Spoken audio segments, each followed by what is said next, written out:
All right. Hello, hello, everybody. Welcome to stream. Uh, Yo, this week has been crazy, y'all. I've been so busy. Hello, everybody. Welcome in. How are you doing today? Oh, I could have moved this over. I forgot I moved for my avatar, so I can move this to like here now. Hello, everybody. How are we doing today? What's the energy? What's the vibe? Welcome to stream. How have your weeks been? I see now, but I cover up my layers though now. That's okay. I'll pop the window out if necessary. EP? Same. Me chillin'? I'll take chillin'. I like that. Alright. As the stream title says today, thank you. As the stream title says today, we are going to be, my vibe is sleep-deprived college student. I am sleep-deprived working adult, so I understand.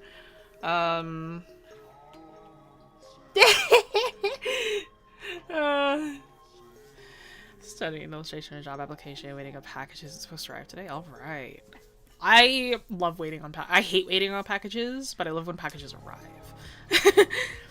Alright, friends, as the stream says today we're going to be focusing on learning how to draw reflections. Now, I'm going to focus on mirrors specifically because matches the XPPen contest, but we are going to be, yes, focusing on specifically mirror reflections because I find that mirrors are not that hard.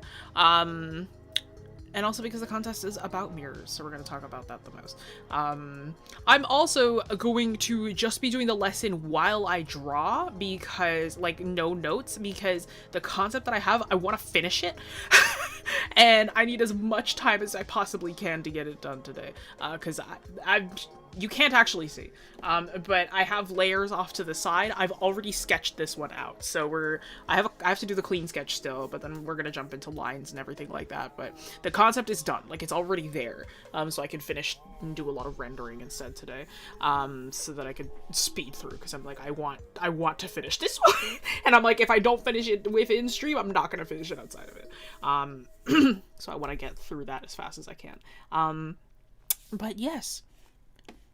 Before we get going, though, I forgot to open this file, whoops. Before we get going, first of all, we'd like to thank our sponsor for this stream, XPPen, who have an amazing selection of digital art tablets for both beginners and advanced artists. If you're looking for an affordable and reliable digital tablet, go browse their store. Find the link in the description below. XPPen is also currently holding a contest where if you submit to them, there's a chance that you could win a 24-inch tablet. Pretty sweet. 24-inch 4K tablet. So if you want to check that out, go check out their website and you can get more details in there. But as well, over here, Wing Canvas, our mission is to make art education easily accessible to everyone, so join us for free live stream lessons on YouTube every week and level up your skills with our community of art nerds. Because we're more than just a YouTube channel, we are an online school of illustration and visual storytelling dedicated to helping artists turn their passion into income. Huge shout out to our amazing students and members for supporting our mission. We love seeing your incredible artwork and watching you grow in our classes and weekly critiques. And if you want to dive deeper, join our Discord to access stream notes and demos, exclusive artwork, art challenges, and more free resources to help you improve. So come connect with fellow art nerds and get inspired. Cool and epic. And guess what? I didn't forget this week. I didn't. I didn't forget to conclude submissions. This month's submissions are in accordance with XPPen's contest, which their contest surrounds looking into the magic mirror. So if you submit on our Discord for our weekly art submissions, then you could also submit to XPPen and you possibly have a chance to win a tablet. Pretty cool. This first one is by Greenifer, who got very green. Name fits. Where we've got a couple.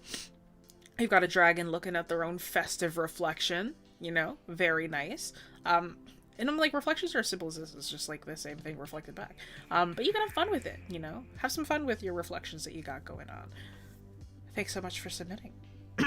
Next one we've got by Quinn. Quinn, who's going to be doing a magic, like, crystal orb type beat thing. This is a whip, so it's not completely done yet, but I'm loving the rendering on the face so far of the guy holding the crystal. I think that's great. So thank you so much for submitting. Last but not least, we've got Vesper. I assume that's how that's pronounced. Vesper in the Discord. I love the colors of this light bulb, actually. the red that goes into the blues looks really, really pretty. And they said that they could have maybe improved, but that's all right. We do what we can. And if anything, you can keep working at it. But yes. Thank you, everybody who submitted. I'm sorry I zoomed through them. I want as much time as possible to draw. Thank you all so much for submitting. And if you did not get featured today, make sure you join the Discord for a possible future feature onto our stream. Where you can take a look and, like, you know, join our Discord, meet other artists, meet other people who are around on there, join the community, and hang out over there. Okay. All right. As I said, I've done the sketch already. So I already did the thumbnail, and we have, like, our sketch kind of working out here. Oh yeah, you guys voted. You're like, it's like we either want something cheerful, we want something sad, or we want something that's some kind of fun mix between the two, and I'm very glad you all agree with me that some fun mix between the two is the superior option. Is this one maybe only somewhat sad to me? Maybe. But that's okay. That's what's most important, I think. Vastly superior, indeed. Before we get into the action, just to give some context on this one, Thursday's D&D session, kind of crazy. I got some lore on my dad, where he's missing, essentially, and, like, my character is trying to go look for him. And, like, we learned that, like, he left of his own volition. Like, he's trying to figure out what this terrible, like, cursed disease is, like, riddling the, like, world. And he was saying that he cannot return, he cannot face his family. The exact words were, he cannot face his family until he figures out what this is. So that's kind of upsetting, whatever that means, because I don't know. I didn't write that in. That's not me. I handed this character off to the DM, and I was like, you have fun with this. I'm like, I like tragedy. So you come up with what happened to this guy. Hey, Kingsley probably has the Pharaoh's curse. I don't know what's going on, so. Dad is not a healer, Dad's a warlock. If, for D&D people, Kingsley was a warlock of a great old one. He was a goo warlock. What I expect him. Because Kingsley, like, Kingsley was my first ever D&D character. Like, Korn was my first one that I played. Kingsley's my first character sheet that I ever made. So I doomed him to the narrative, essentially. Hello. Yeah, this is Cricket. So this is Cricket. This is Cricket's dad. I actually need to pull up a reference of Kingsley. But yeah, so that's gonna be fun to figure out what's going on there. But we learned all this while we were at a library, and we saw his old, like, research notes, and we got to talk to the library director, and she was telling us about Kingsley and what he was like. She was really protective of him because they were friends, and she was, like, making sure that we weren't going to, like, hurt him or anything. And Cricket was just like, no, I just want to know where he is. So that's fun. Yeah, so this is Cricket's stuff. I just finished his reference yesterday. And that reference is useless, by the way, because it's been 50 years since... Because 50, help. He's 50 now. He had Cricket when he was in his 30s. So it's like, now he should be in his 50s at this point. Kinda crazy. But, no, so that's gonna be fun. Where is Kingsley's reference sheet? Where are you? I just drew this. There you are. Look at him. He's so cute. I'm so sad. I'm like, I drew him yesterday. I forgot how much I liked drawing Kingsley, actually. I made Kingsley years ago, and it was like a thing with me where I realized I didn't like, because Kingsley's whole thing is that he's married to his patron. Sunny is like, Sunny's like an archfiend, and they're like married. I'm trying to like see what angle this is probably best. he's married to Sunny, and Sunny's like an archfiend. And like,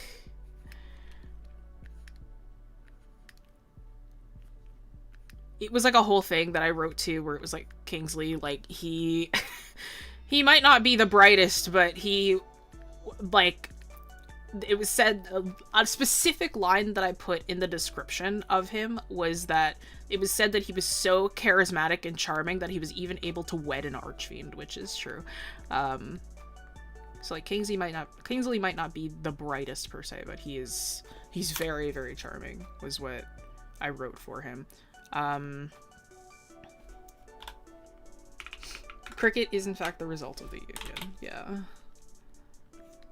But yeah, it had been like Kingsley, I think I wrote it like Kingsley and Sunny had been married already for like a while before they decided to have Cricket. Because I really wanted to write these two like a long married, like very healthy relationship kind of couple. Yeah. He's confused, but he's got the spirit. Exactly. It's like a weird reflection one, so you can see a scene reflected in the eye. Oh, that's fun. I love it when people do those. Those are really fun. Me, I didn't want to do that. I was like, I could have done something a little extra today, but I'm like, nah. I'm like, I'll just stick with like a normal mirror, because I really want this kind of concept to do. But yeah, I'm like, what we came across was like his notes in a library, and he was saying like he cannot return home until he's figured out what's afflicting the world. And the fact that it's been 20 years means that either he has not found the cure or something happened to him. And I'm like, dog, I told my DM he can't be dead, he can't be evil, is what I told my DMs. Like, he's like, okay, so those are not the two things that he is, but I'm just like, bro has the curse of Ra. Bro, he has the Pharaoh's curse. It's like, we're gonna come across him and he's like, gonna be like, gone, dog.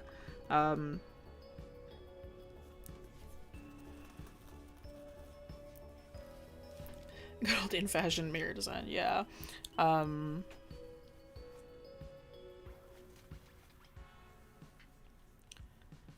We have no connection to his patron? Oh, Sunny? No. So Sunny, that's the thing too. So Cricket specifically, I'm so sorry, I'll get into talking about reflections in a sec. But the thing with Cricket is that Cricket, the idea for Cricket spawned because I wanted a kid whose parent was like a deity or something like really, really powerful. But I was tired of the story that it's like, oh, I have one deity parent, one human parent, and like the deity's never there, and I hate them and I resent them because they're never there. I'm like, that's lame. Everybody does that. I'm like, we can have more fun with this. So Cricket was raised by Sunny. Cricket has like full ties to their like deific parent.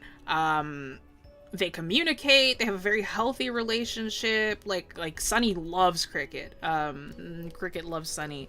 It's like so like mom is there. Mom has been there. Like they're raised fully by this deific parent. But that meant too, like, the fact that the human parent was missing and they were raised by the deity. What could possibly keep a deity away from their human partner? Which I thought was really fun. Because it's like Sunny, I wrote Sunny to be really powerful. Like, I wrote Sunny to be like this thing beyond comprehension. Like, Sunny's an archfiend. Sunny is something like kind of impossible to process, was their whole thing. Yeah, it's like, well, that's the thing, is that like Sunny hasn't seen Sunny hasn't seen Kingsley in forever. It's like the fact that he doesn't really have, like, what happened to him. It's like, what's going on, man? Yeah, so it's clearly something really big and something out of our control and something, yeah, so. Thank you. I like fun characters. I'm writing for a long time, so I like making characters and stuff. Kingsley's also taller than Cricket, so it's like, Oh, actually, this reflection should be higher. If we're thinking of... Yeah, because if this is the angle... Actually, no, that's pretty accurate. No, I got it. I eyeballed it right. Damn, I was hoping I could give myself more room. That's okay. This actually should be higher, though. So, when we are dealing with reflections, easiest way to think about it is it's just the same thing mirrored twice, right? Most of the time. Depending on what it is that we're hoping to achieve, right? It's like, it's kind of just the same thing mirrored twice. And, like, depending on what it is that you are hoping to do as well, this would be, like, here, so let's start there, yeah. Depending on what it is that you're hoping to do as well, it's like this one that I'm doing right here is it's like, it's the same pose, they're doing the same thing, but it's a different character, right? One thing that you have to make sure is that you're matching up whatever is in the reflection. It's like, think of like you have, like, 2 rooms that are facing each other like this, right? That are exactly the same on either side. If you have a bed here, you got a bed here. Potted plant here, you got a potted plant here. There's a wardrobe here, there's a wardrobe here, right? So whatever you draw, whatever is like the reflection on one side, it needs to be almost like the opposite of the other, right? But that will change how it looks depending on the angle and the perspective and everything like that. So the thing that you kind of just watched me do was like, follow the perspective of the top of the bookshelf here, and based on that angle, it's like I'm following the top of both of their heads to make sure that it is correct in that way. It's like, okay, if like the top of Cricket's head is here, if I go by the angle, because it wouldn't be like the top of Kingsley's head would be here, right? That doesn't make any sense. We want to reflect it back in like a way that's almost perfect, right? So we want the angle of the two to like match in that way, right? So it's a lot of like thinking in that regard. So just keep that in mind. I just realized that this reference is kind of messed up. The way that I drew Kingsley. Because that's not how that cloak would work if the strap is on top of the cloak. Ugh! It's okay. That's an easy fix. I can fix that later. It's my fault for making a reference at 2 a.m., right? Hello! Hi, Joe. Yeah, I started the sketch before stream so I could do as much as I could in stream. Because I don't want to miss anything, realistically. I'm like, I want to finish this one. So I'm like, I don't want to lollygag. I don't want to be behind. Because I'm like, knowing me, like, this one's a little bit bigger. So I'm like, I want to do it to a level that I want. I'm not worried about these books either. I have a book brush. I don't need to... 2 a.m. inspiration is always fun. It's not even inspiration. Like, it's just something I genuinely needed to do for, like, the campaign. Like, I'm just, like, I really needed to finish it. And then, like, I was in the mood to work on it, and I had a little bit of time, and I was like, yeah, sure, let's do this. I need to save this file. What stream number is this? This is stream 138. Bookshelves with mirrors on the side? Yeah. Yeah, so there's like mirrors on the sides here, which I think are kind of fun. Which I think is kind of fun. That's not how the bookshelves were described, but visual storytelling! Is it creative liberties now? Hi. What kind of those mirror trends where one person's looking away and the other in the mirror holds a different pose? How would you go about that kind of reflection? I mean, the only thing that I would change, like, the thing that changes is the person in the mirror, right? The surroundings should stay the same. So you also have to think about what is around the person, too. So behind Kingsley over here is going to be, there's going to be other bookshelves. There's going to be also the other side of, like, the walkway. So it's like, you can see right here is one side of the walkway. So that's going to be on the other side of him. Like, as if you could see that on the other side. And there'll be, like, other bookshelves and stuff that you could also see. It's like you have to think about it as if the room continues in whatever direction, right? So I've got a different mirror one I can pull up too. I love drawing mirrors.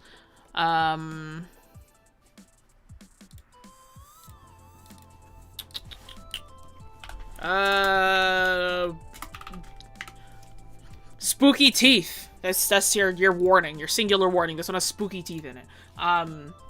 But, right, it's like we have, like, the character right here, right? And it's like you've got that going on, but there's the rest of the bathroom behind him, too, right? So, like, I had to think about where the floor was gonna be and what the rest of the tiling was gonna be, right? So it's like, even then, like, also, like, how much of the sink is gonna be showing in the reflection, that kind of thing, right? So even though, like, the pose here is the same. It's like you got a one-to-one sort of pose that's going on with this one.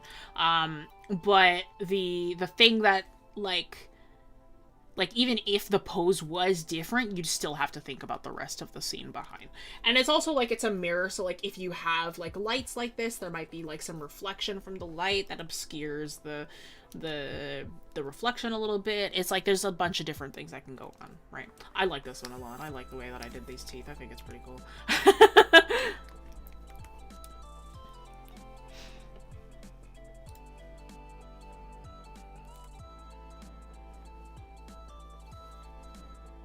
So 6 free months of dedicated Art and membership to One Lucky Shadow. Oh yeah, if we hit 60 viewers, invite some people for chance. Ugh, my neck. I gotta stylize hands. I love drawing hands.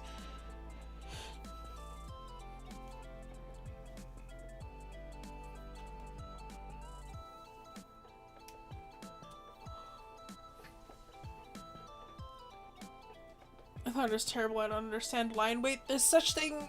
Ugh, sorry, I'm stretching. There's a thing that's called line art hierarchy.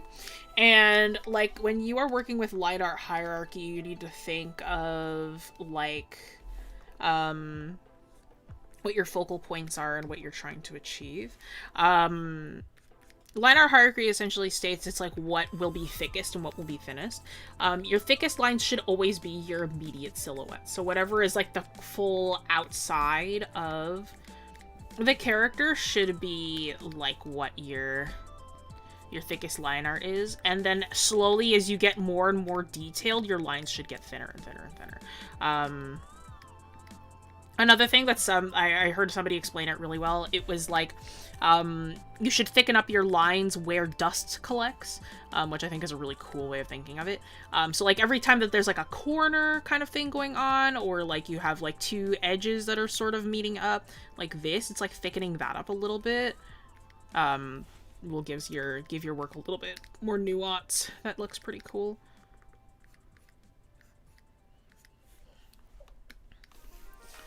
Yeah, like crevices and stuff. The way that I do it, I tend to exaggerate that a little bit, and like I really like to add more line weighting to those sections, and that's because I like the way that I work. I tend to like to make my lines feel very like loose and perhaps not the cleanest. I really like to like add extra like darkness in areas because I like my line work to do a lot of the talking. And in that way, what I like to do is I like to let my line art do some shading work as well. You would call that black work. You could also call it hatching. There's some hatching that I do as well. But what I'm letting my line work do is it takes care of the occlusion shadows. And occlusion shadows, for those who don't know what those are, occlusion shadows are a type of shadow where it isn't affected by your light source. It is just a shadow that appears based on proximity. So like if you have two things that are really, really close to each other, like light's not going to reach it no matter what, right? If you close your hand into a fist, there's always going to be a shadow between your fingers because light can't reach those because those two areas are touching. So you call that an occlusion shadow. It's those types of shadows that are caused by like the proximity of one thing to another. I like your line work. Thank you.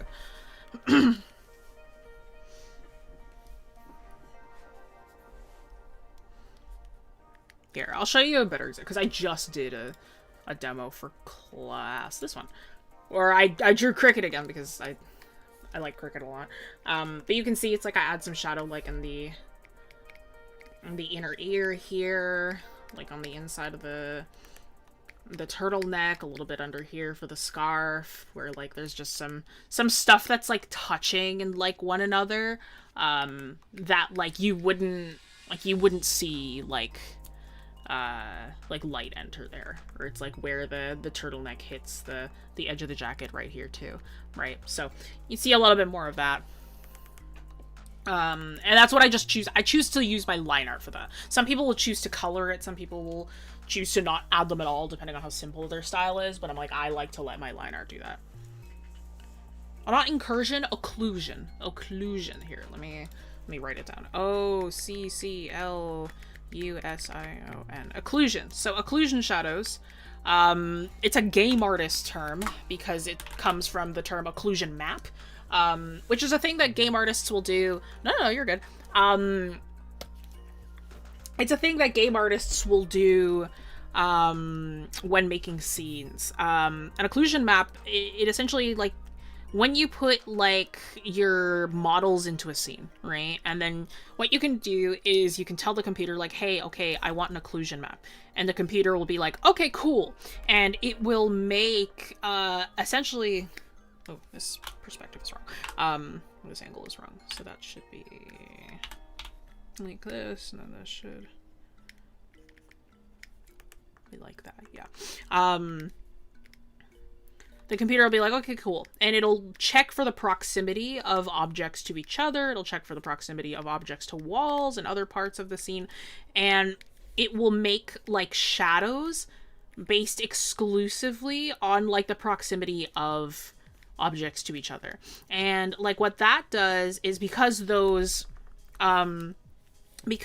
shadows have no intention of changing, like, there's no light source involved, it's just how close they are to each other, they've essentially made, like, a JPEG for those shadows, and they can put those in there, and it saves a lot of data when it comes to lighting, because it's not like the computer has to live update the lighting is just kind of permanently there.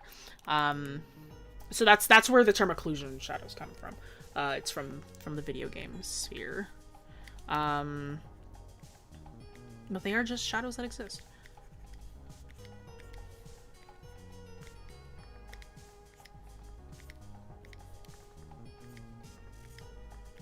It helps make your shadows feel more interesting, more realistic. I like line work and line art, so I draw my phone finger. Line art feels like a drag. You should not be drawing with your finger. If you have to draw on your phone, like, get a pen. Like, get like a touchscreen pen, because drawing just with your finger is really bad for your hand. It's, like, really bad for your wrist and your fingers. Try and get some kind of, like, stylus. You can get some really cheap ones. Like, you don't need to use your finger. Why? It can give you carpal tunnel, bro. Yeah, get a stylus. Like, using your finger, that's really bad for that. The Cat Noir, thank you for the five gifties. Whoa.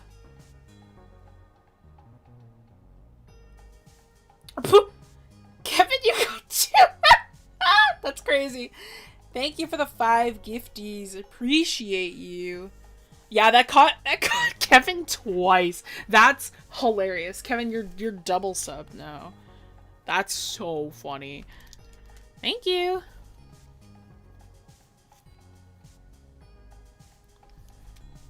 Yes, we are still live. We literally just started.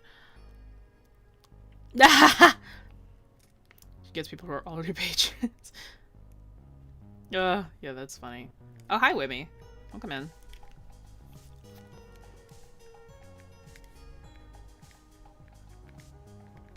That's so funny. Thank you, though. Appreciate it lots. Yeah, I love cricket. I love my anxious child. They had a mild crash out recently, but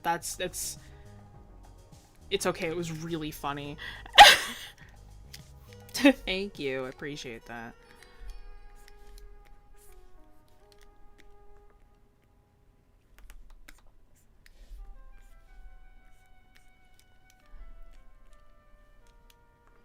Thanks, Kevin, for the gifty. Hello.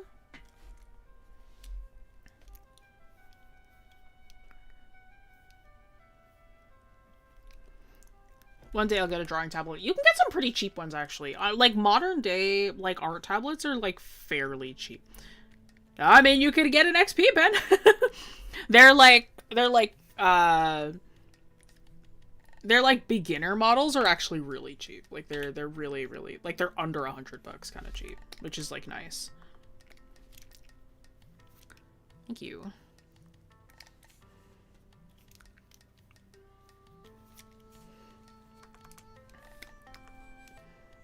We're making good time, which is great for me.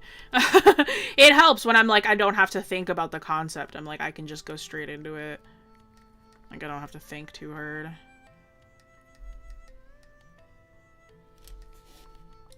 $63. Oh, we've got 60 viewers. That's cool. Oh, Kevin's giving a random membership away. Which do you think is better, to add line weight right when you're doing line art, add it later after you color the right? Oh, you should do it as you go. You should not, like, it's so much faster to just do it right as you go. Like, adding line weight afterwards, you're, like, going back to a step that you should have been done already. It is much better to do it as you go. It's faster, it's more reliable. The thing that I saw advice on once was, like, at each stage of your illustration, you should have a finished piece. And it's like, with your line work, it's like you should look at your line work and be like, I could leave this, but I'm gonna keep going. So, like, that's sort of how I feel about it. Is I'm like, my line work, I could just leave it at that. But, like, I'm not going to. I'm just gonna keep going because I can.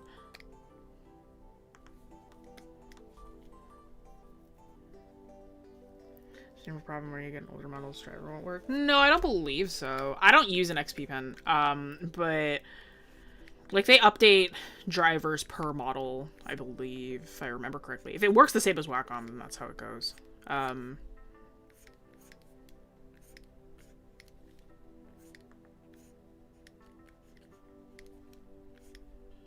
don't think I've updated my Wacom drivers and uh-oh. I don't think I've updated my drivers, like, ever. I probably should. Honestly. Nope. Yeah, click that link. Be fast. Whoever clicks it first for the free 6-month membership, you get it. Whoever claims it first.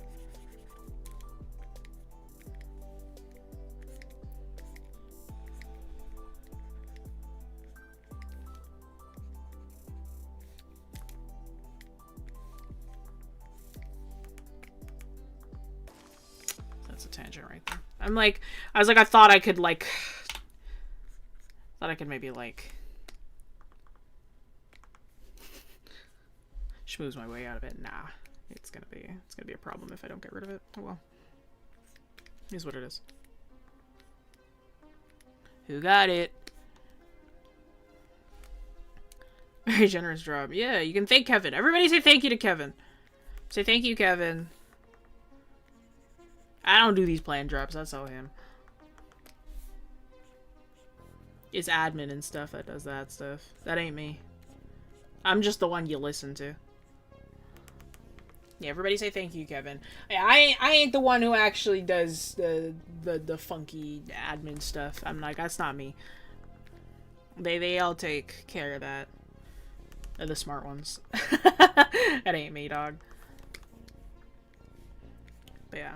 Also, make sure that you're turning off your sketch layer a lot. Like, it helps with keeping your line art looking good, because then you're, like, constantly making sure that your line art actually does look good. I don't actually know if their skirt is pleated. I've been pleating it recently. I'm like, I don't actually... Did I design it to be pleated?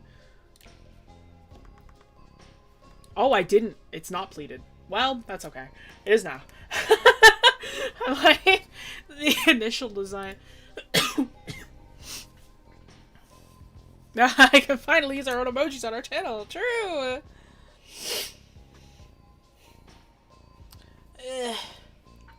Hey, you know what? This much line art done in 35 minutes. Not that bad. I could have been faster, but that's okay.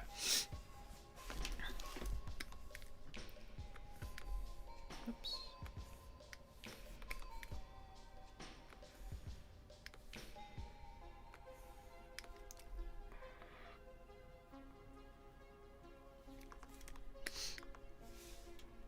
So spooky looking. I love them. Thank you. They're only spooky looking. Cricket is very gentle and soft, and they're not here to harm anybody. Is that a creepy pointer? Yeah. OBS doesn't pick up the fact that he walks, but he has a walking animation. Just doing every job. Yeah. Art, like, over time you get better with sort of just visualizing stuff. You don't need as many references, but, like, especially if you're, like, starting, like, you should never shy away from references. Never have too few references.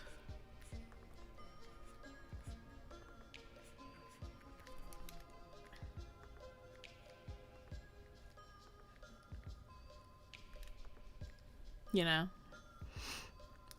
Even cooler, yeah. Yeah, I love them. I think Cricket's so fun. Cricket is such a fun character. I really like playing them. It's not that I don't like using references. I forget about them. You shouldn't! Don't forget about your references. You should always use them.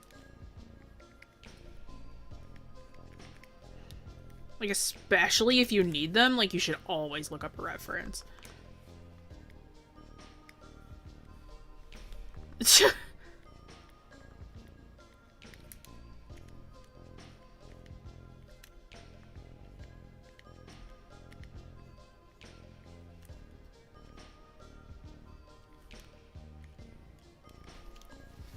Use ref out much. Use it if I'm looking for something specific. I used to, cause like I'll use references every chance that it's like, especially if I'm designing, I'm like, references are your best friend. But I'm like, if I'm doing like a piece like this, I'm like, I don't really need a reference anymore. I'm like, it's been a. I'm like, I need reference for the characters sometimes, just cause I haven't drawn Kingsley in forever. But like like for Cricket, I don't need to look at anything for this kid anymore. I'm like, I know exactly what they look like. Like all members of the party, I don't really need to look at reference anymore for them.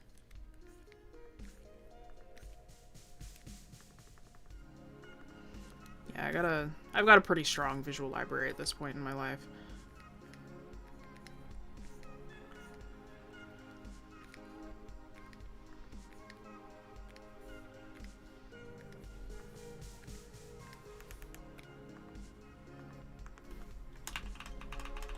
Drew's glass is way too big. Like they are big, but they're not that big. Got big round glasses. It's cute. He is so silly. Kingsley is really silly. The way that I wrote Kingsley as well is that he was just a normal guy. Like he was just a guy. Like he wasn't anything special. He wasn't the chosen one. He was just some dude. And like the way that it's great because I made Kingsley forever ago, but it's like his story was not a secret to anybody, so it's like it was such a fun like above table moment where it's like I'm like, oh yeah, I'm playing Kingsley's kid, and everyone's like, oh, like that's like Kingsley, like the same Kingsley from like years ago. I'm like, it's like Kingsley, but again, it's fun because it's like I don't really need to keep secrets about who Kingsley was because they already know. They already know the Kingsley that I wrote. And it was like his, like the reason why he's a warlock is completely by accident. Like he was essentially like, he had like he was at like a Halloween party or like at a Halloween equivalent party. And like, it was a dare to summon, get the components to like summon this archfiend. It's like, oh, it's like a Bloody Mary situation. It's like, oh, it's like we could do this tonight. It could be like fun. It's like, come on, I dare you kind of thing. This is Kingsley, the guy that I'm drawing right now. Kingsley's Cricket's dad. But they summon Sunny and like it actually works, and like the only person who's not afraid is Kingsley. Kingsley's like, oh, it's like everybody else runs out of the basement and bro's like, it's like, what's going on? You know, like, he's just like, it's like, why aren't you running? And he's like, I mean, this was the outcome we were expecting, right? Like, I should be, like, you know, it's really funny. Like, it was like a joke, like a complete joke that he summoned Sunny. And, like, Sunny was like, well, I'm like, I don't feel like having my time wasted by like a mortal, and like they leave. But then Kingsley kept on summoning Sunny because he wanted to talk with them more because he thought that they were interesting. And then it's like slowly they got closer and closer, and then they had a relationship, and now they're married. Thus Cricket. So Cricket's the kid of a human man and an archfiend, which for those who don't know anything about D&D, super simple terms, it's big, scary demon beyond comprehension kind of thing, which is fun. But yeah, so the TLDR for Cricket's backstory is that Kingsley's been missing for their whole life, essentially. And they've finally been allowed to go and look for him.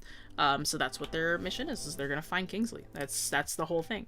But yeah, Kingsley is a warlock. His pact item is his wedding ring. Yeah, ask me stuff. Sunny has a crazy design. Sunny's got several designs. Okay, wait, actually, I can show you guys. Okay, I can show you guys some of Sunny's designs. You all have to promise. You all have to promise not to share it with anybody, okay? You have to promise. And if there's anybody in here who is who's not my DM, who's part of my campaign, leave for a second. Frey, if you're if you're lurking right now, leave for just a second.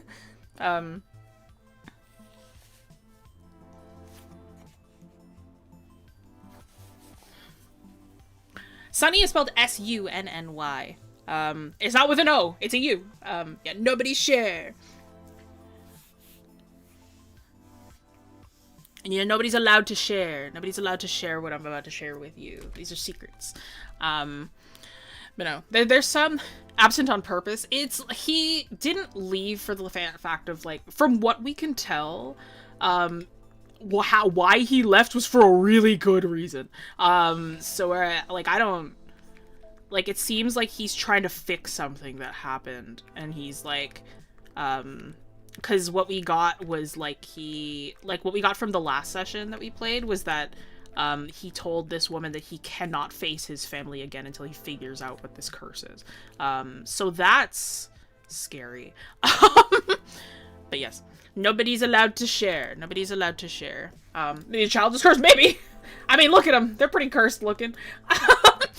But yeah, maybe Cricket's cursed. But no, so I'll show you. So Sunny's got a bunch of different forms.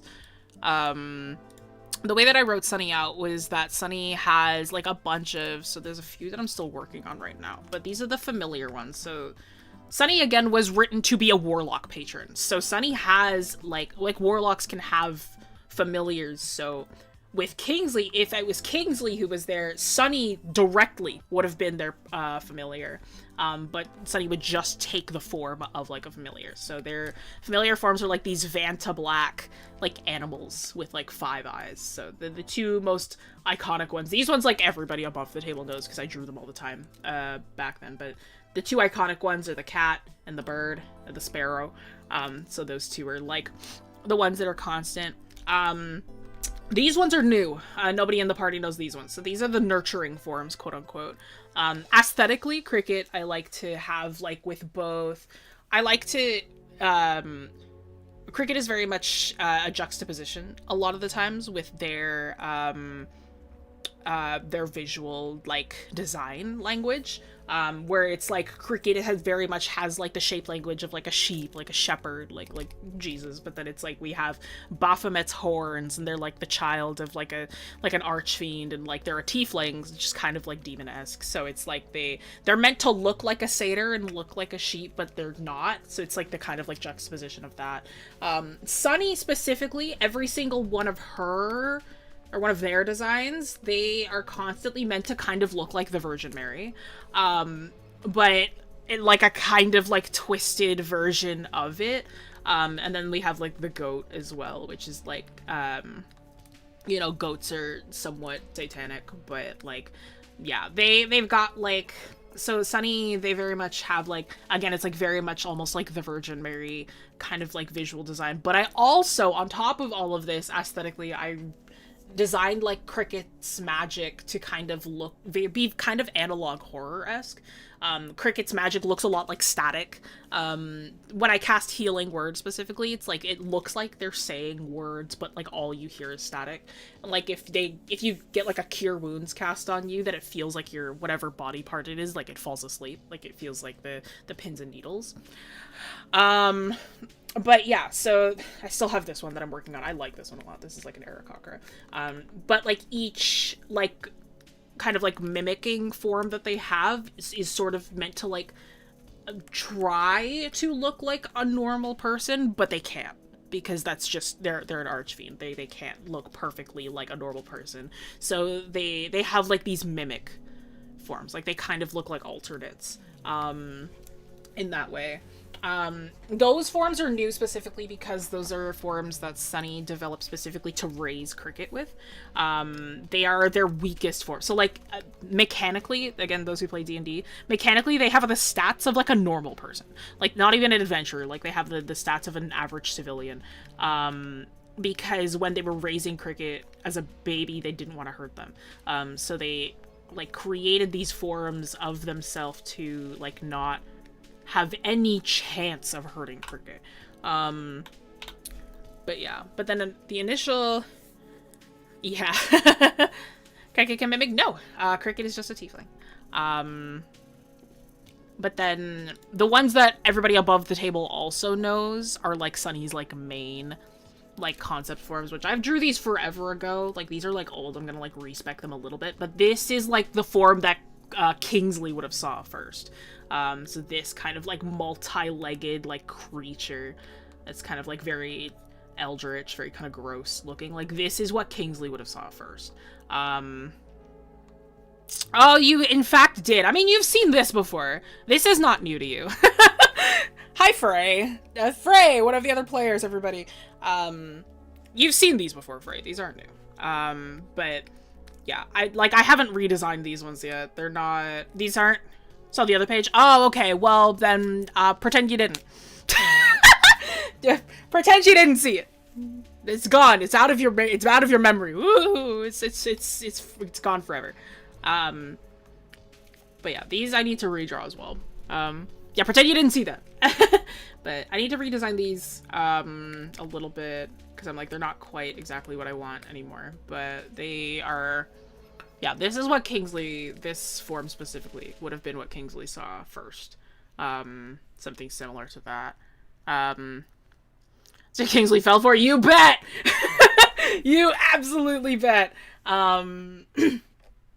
Yeah, Kingsley was just a normal guy, but he's, like, a little bit weird. Like, that's the whole thing. It was, like, that was the whole thing with Kingsley. It was he was just the most normal. He is just like a super normal guy, but he's like, he's a little messed up, like just a little bit, just a smidge. I think it's like the best way that I can describe him.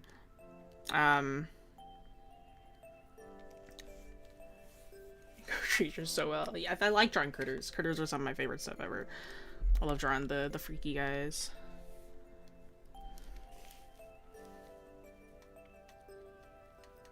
You got new D&D dice, sick.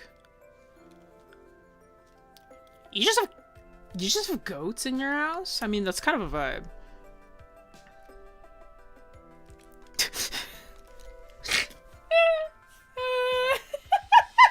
No, it's... Yeah, no, I just thought... Also, when first concepting Kingsley... Like, Kingsley's a cool concept. Like, I'm like... A part of me is kind of sad I didn't get to play him, but like at the same time I'm like, I do like this kind of path for him as well. But no, when I first made Kingsley, I just really wanted like, because every time that I heard of a warlock, it was always like, oh yeah, they have like a weird kind of strained relationship with their patron, or they're distant or whatever, and I'm like, that's lame. What if they were in love? And that was the whole like idea. So I'm just like, I want to make something that's not quite like what everyone else is doing. Hello. Yeah, Eldritch Horror is just fun. It's just a good time. If you ever want something to look kind of like gross and like eldritchy, just add more. Like, just start adding more. Like, there's a certain point where you're just kind of adding stuff for the sake of adding stuff, and it's like, it kind of just makes it look kind of fun. It's like kind of Geiger-esque. It's the best way I can put it.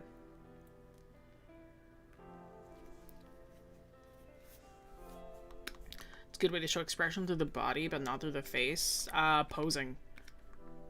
You just gotta pose him. Like, you shouldn't... If you want to show expression through the body, it's like, you just gotta, like... You gotta make sure you're knowing how to pose him. And it's different per expression. Like, it's not like oh, just do this. It's like, you have to think about, like, how they would pose based on what expression you want. Like, if they're happy, how would they stand there if they were happy? If they were sad, how would they stand there if they were sad? So on and so forth, right? Because realistically, with expression, you're not only thinking of the face, you're thinking of the body too. If you're drawing expressions and you're only thinking of how the face is positioned, then you're doing it wrong. You need to also think about the body as well. So it's the same thing. It's the exact same process. Magical reflections feel very specific to teach. What's the reason behind teaching magical reflections today? We're sponsored. So do we have a contest from XPPen? XPPen has a contest. It's like Into the Magic Mirror that you can go and check out. And if you can submit a piece that has a reflection of some kind within it. Something to do with a magical mirror is the prompt. And if you win, then you get a 24-inch tablet. It's pretty sweet. Start adding limbs. Start adding limbs. Start stretching stuff out. Start making stuff feel more gross. Like, you got it. Yeah, it's pretty neat. It's pretty slay. So check that out if you want to. Yeah, Kingsley's taller than Cricket, so it's like, it's kind of hard to do this reflection. So he would be kind of... So just to keep them eye to eye, it's like some part of... Kingsley's legs are cut off, but that's okay. Just to make the composition work. Anything to make the composition work.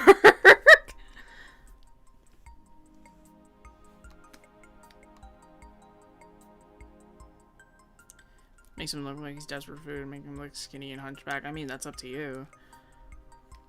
I'm talking emotion, not necessarily like...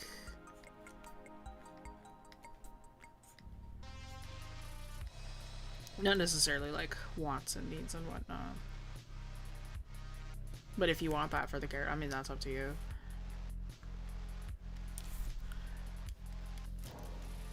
Yeah, we're doing a couple streams that you can use as inspiration.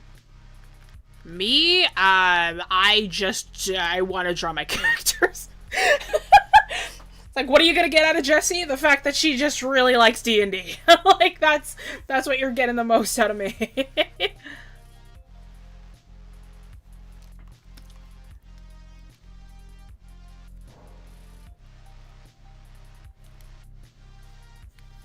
This arm is also incorrect. It's like, that should be a little bit longer on that side.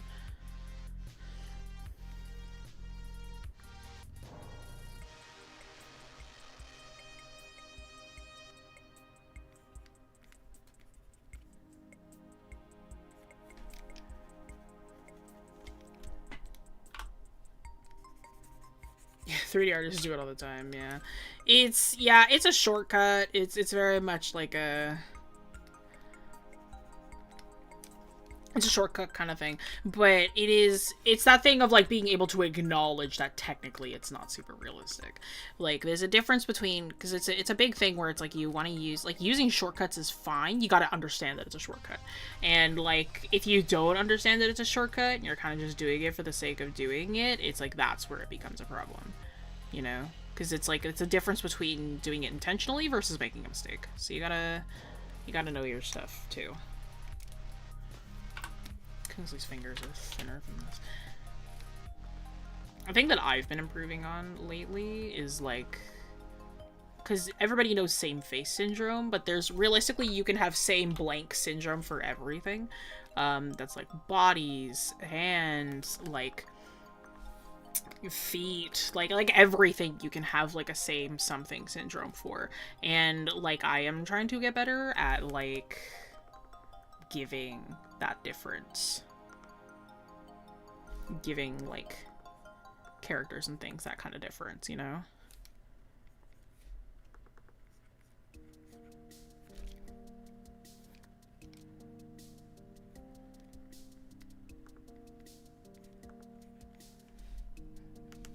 Huh.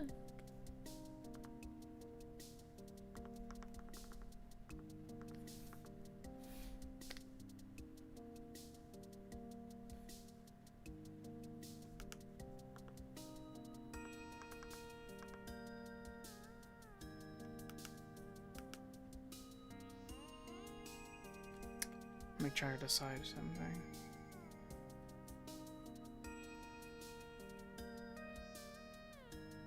Okay. I'm like thinking about how I want to do this because I'm like, I don't really like the pose is starting to feel kind of odd. So I'm like, how do I can ad-lib a different pose for both of them off the bat instead. It means I need a fixed layer. I hate these, man. I don't like them.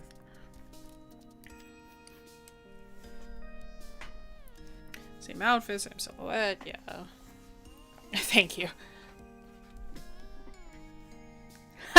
Jessie uses wing canvas streams to make fan art for herself. You're right. You're absolutely correct. I'm not even gonna deny it. You're right. You're 1000% right. That's how I live, bruh. What are we talking about here? An issue with bodies. I've been trying to solve that recently. I love making characters have different bodies. It's so fun to have like different bodies and different like Kingsley should actually be a little smaller now that I'm thinking about it. Like the way that this is drawn, he should be a little bit smaller than this because of the proportioning. I could just, what am I doing? Why am I trying to lasso this? Why don't I just like, yeah, that's easier. Oh, stop it. Okay, it should be, Yeah,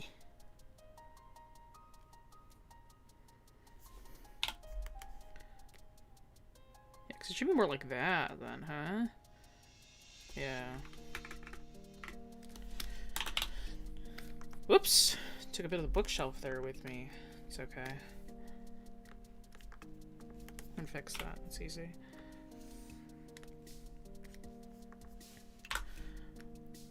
Sorry. I'm like, when I have to fix my own work, I have to get quiet for a sec because I need to like think. It's like I actually have to lock back in. I'm like, I need to remember where I am for just a moment.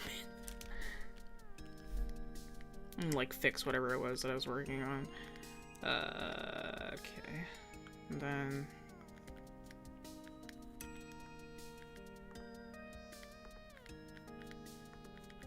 because half the time I feel like when I'm drawing, I'm like, I'm not really paying attention to what I'm drawing. It's like this is all just pure instinct at this point.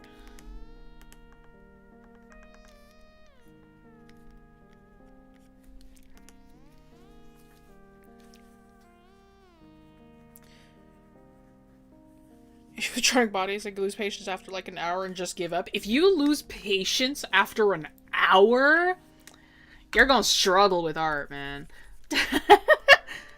Just an hour? Listen, I'm not a patient person either, alright? Let me tell you that. I'm not patient with my work, so I can't be an animator. But just an hour? That's gonna be a struggle for you.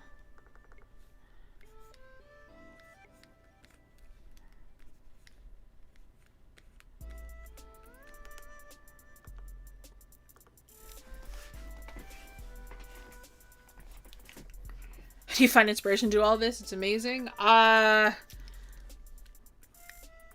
Hyperfixation. A love for my own characters. I need to see more content with them.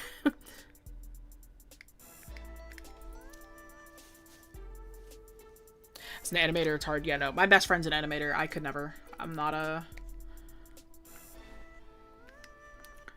not patient enough for animation. That's why I'm an illustrator. I'm like, I can't be sitting there doing multiple frames, like drawing multiple frames over and over. I'm like, it's not for me. But I respect everybody who does it. So I'm like, I can't be bothered.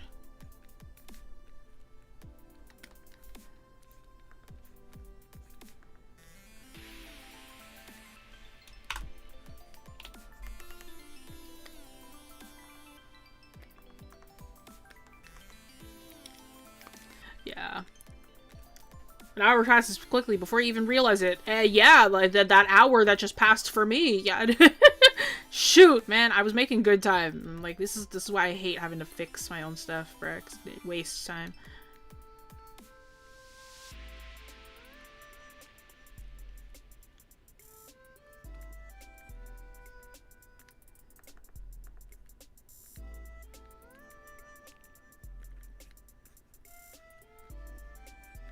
Because I'm the type who likes to get it right on the first try.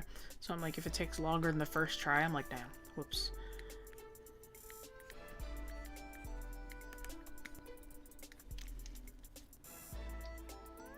Oh, fun! Yeah, that's super cool. I want to make minis. It seems like fun. Like, make them. Like, I want to, like, sculpt them and stuff. Like, it seems like fun.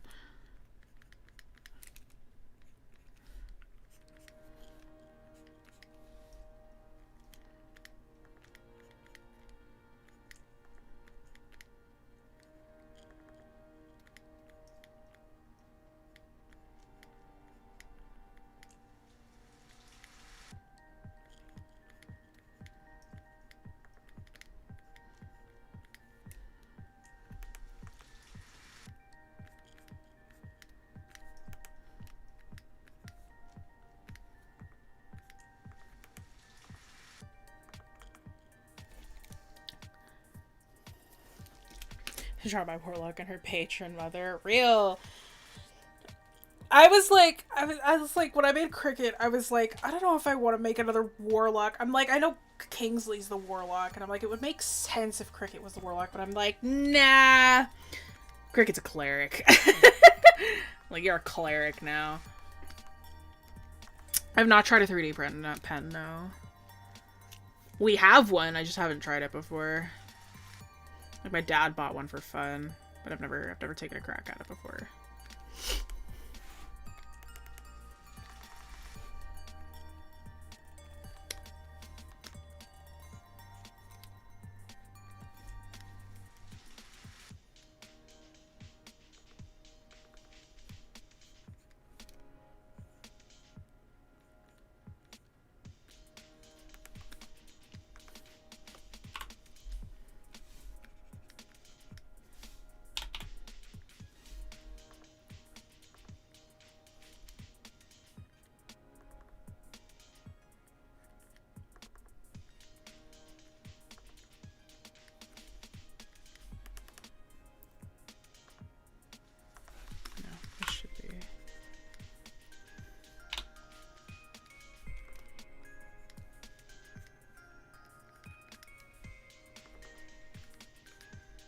Well, no, because then it would be like that. Yeah.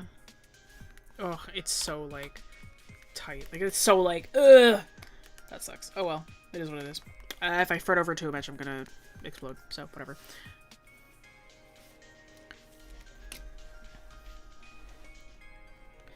A specific thing I accidentally keep drawing, for example, cloaks and robes for my characters.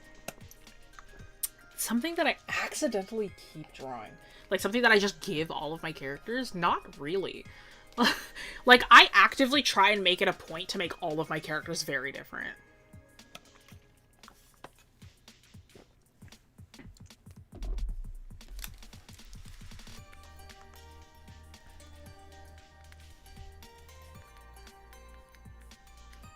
It's raised by an ancient black dragon. She gets reskin spells. That's sick.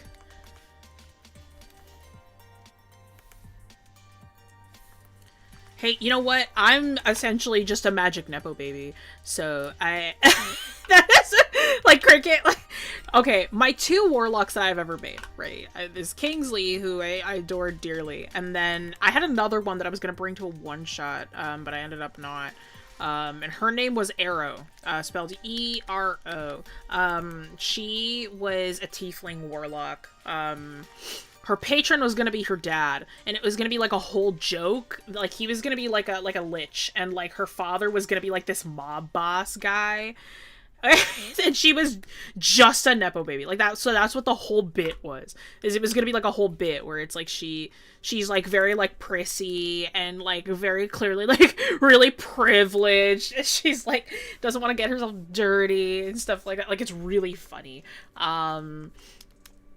But the thing was that she was gonna have like this like her whole like theme was that she was going to be very much like a summoner, and her summons were going to be disgusting. Like it was going to be gross. Like she would like hate stepping on dirt, and like she wouldn't want to like get her hands dirty, but then she'd summon her things and they're like these monstrous, like terrible, like body horror ridden like creature. Like they would be disgusting. I never got to play her though, but that's okay.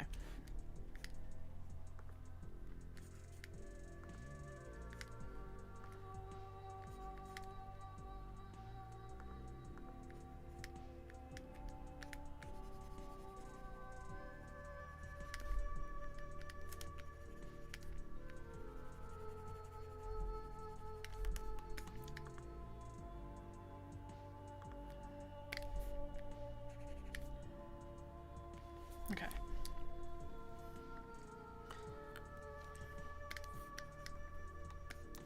Make a cape club? I love that band. I think that's a band. Do I have any Christmas drawing planned? No. No. I have so much crap to do for the holidays. I'm not about to make an illustration that I'm gonna post for the holidays. No. That's not happening. I have other artwork that I need to do. And that one is, like, making an illustration for just the internet is not high on my priority list. I'll be honest.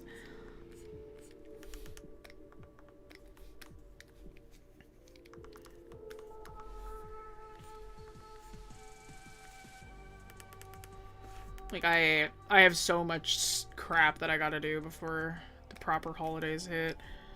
So that's gonna be my life for the next, like, month. Okay, I have so many. This is bothering me. I keep them.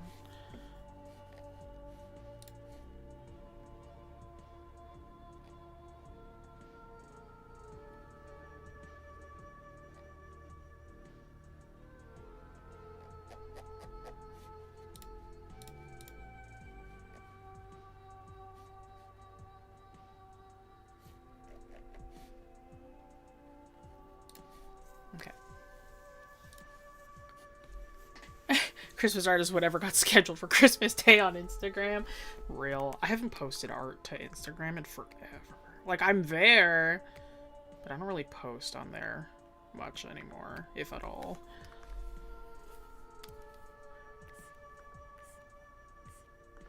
I'm like, I've become essentially just like a lurker on Instagram, realistically.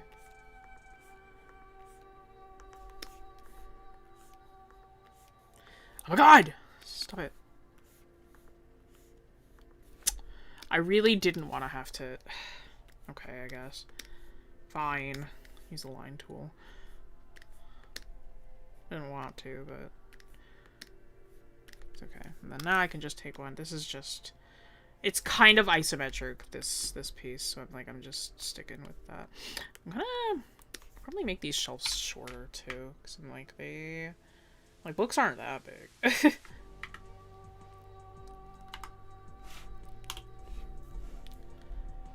Do I follow art trend on TikTok? I'm not on TikTok. Perhaps the most boomer thing about me. Like, I'm not on TikTok. I refuse.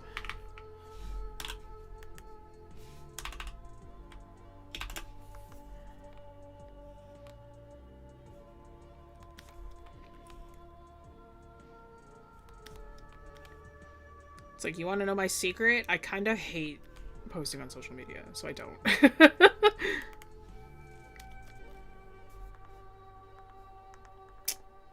Space spacing's not right. Ah! Stop it. Okay, we're good. Now I'm chilling.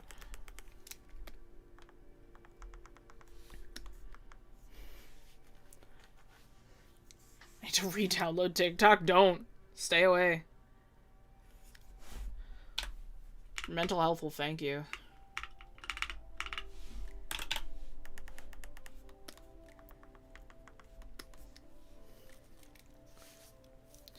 Can't draw a straight line without the line tool. I can. I'm just like, it's just not happening today, I guess.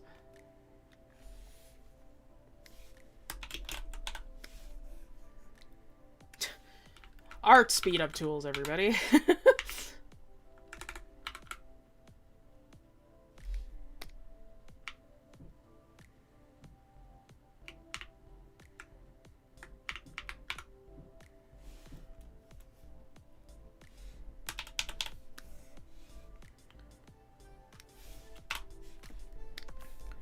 If you don't need to draw it multiple times, then don't.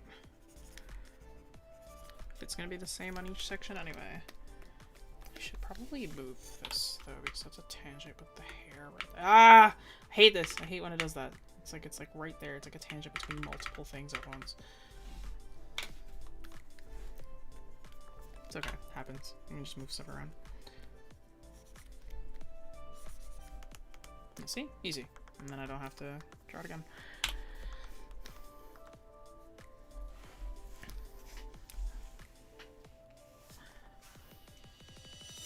Either am I the ones you hear get popular to reels? I'm gonna give you guys the craziest secret you've ever heard, okay? On social media, the things that I explore on social media, maybe like 30% of it is art related. I actually don't like consume a lot of art media on social media. Like I never even watched art tutorials growing up. Like I was not I didn't watch a lot of that stuff. I'm like 90% self-taught, and I didn't watch anything. Like I just like I kind of just learned from practicing and observing and stuff like that. Like I was not the kind of person who like would sit down and like absorb. Like I would look at artwork, like I would treat the internet like my art gallery, but I wouldn't really follow trends. I wouldn't pay attention to any of that. I would just look at art and be like, oh, that's cool, and then kind of learn off of that. Like that's how I learned, was I just kind of watched other people work a lot of the time. This is a fixed layer.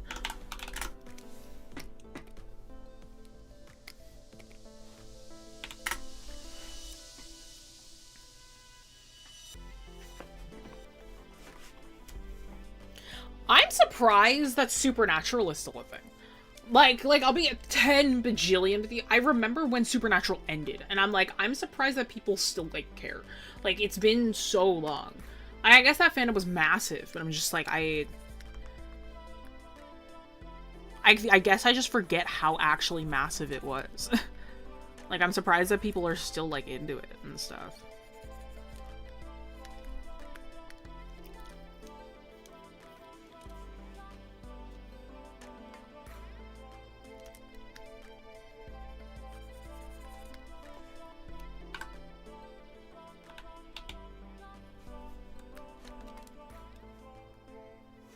Old shows are getting popular because a lot of people keep reposting bits of the show. That's true, actually. Yeah, it's like people getting into Grey's Anatomy. Because it's like, oh, it's like, yeah, Grey's Anatomy, Young Sheldon, Modern Family. Like, it's like they keep posting, like clips.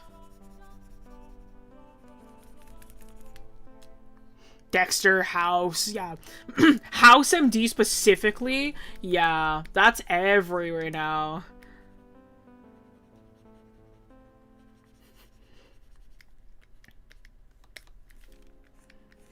Like, my partner will be like, oh, it's like, yeah, I've watched House. I'm like, have you watched House outside of TikTok? And he's like, no. I'm like, you don't watch House then. You don't watch the show. You watch the TikTok videos. You watch the YouTube shorts of Dr. House.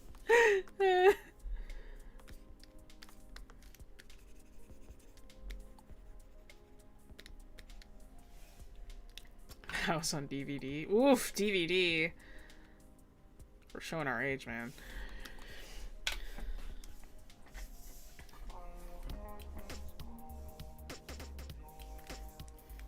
Yeah, cast will go to conventions and stuff. I mean, yeah, it's like I get it. It's like the part. It's like a big part of like nerd culture and whatnot. Just to keep certain things alive. It's just at a certain point, it's like the only thing keeping it alive is fandom, which is interesting. It's cool. It's kind of cool to think about. What I like to do personally is I have one layer for color with my characters and then I have another with background. Normally I would have also separated background line art from character line art, but I wanted to move fast, and this background is simple enough that I don't really care.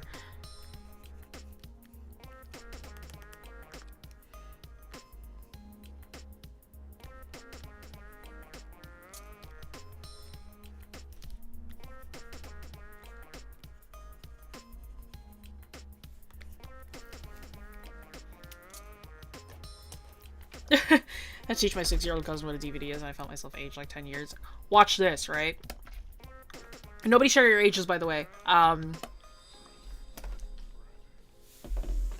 But, like, based on how old, like, I am, like, I'm not gonna share exactly, but, like, thinking about it, like, kids who were born this year will think of, like, the Switch and the Switch 2 the same way that I think about, like, the N64.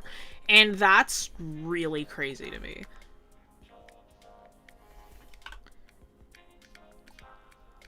Like, my cousins barely know what a Wii is. And I'm like they never, I don't think any of them have ever touched a DS. Right? And I'm like, that's crazy to me. Like the fact that they just do not have any clue. I'm just like, whoa, you know?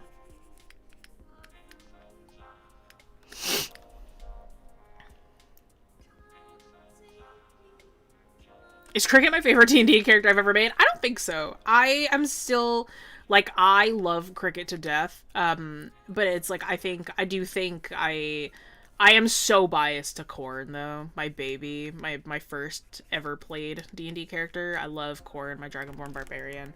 I do really love Cricket, though.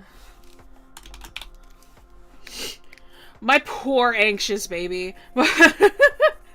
They're such a mess. I love them so much.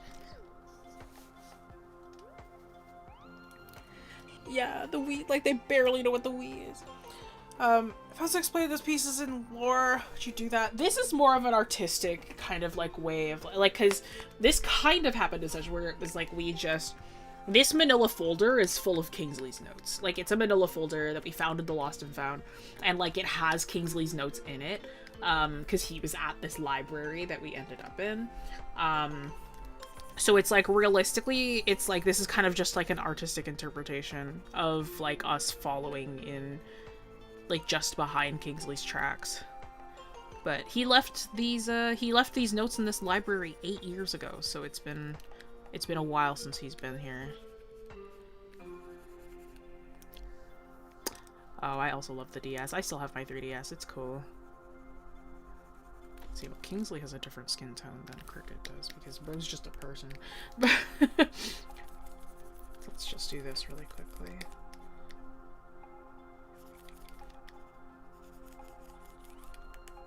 Because Cricket's a tiefling, Kingsley's just a human. 8 years, yep. Been 8 years. But Cricket's 20, and Kingsley hasn't been around for that, so... Kingsley been away. And Mom wouldn't tell me why. They just said that I could just go out and figure it out myself, so that's what's gotta happen. Let me just grab Cricket as well. It's funny, when I first designed Cricket, I was like, it was a secret for like a session, not even. Like I talked about like how they were related after, and it was like, I was just like, Cricket's hair color is a complete, like, it is like a 1-to-1. Like, they have the exact same hair color. And I was just like, it's like to all the other players who were artists, I was like, please, please don't try it. Don't try and don't eyedropper them. Don't do anything. Like, I'm like, please don't mention it. Don't even think about it.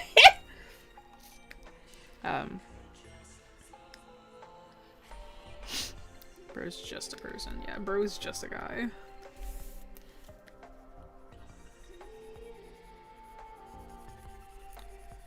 Cricket's colors were so hard to figure out. Like, it took like several iterations for me to get Cricket down. Like, I think I did like 8 passes of color to get Cricket's final colors down, because like nothing was speaking to me for a while. Like, their design came to me pretty quick, like like just the base like silhouette and like the way that they looked, but the actual like color palette was so tricky for some reason. It was not happening till it did eventually though, so.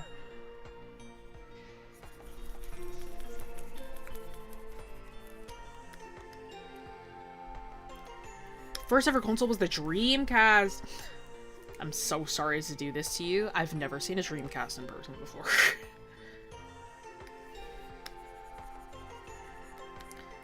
My first ever console was, I wasn't around when it first came out, but it was my dad's. It was the Game Boy Advance.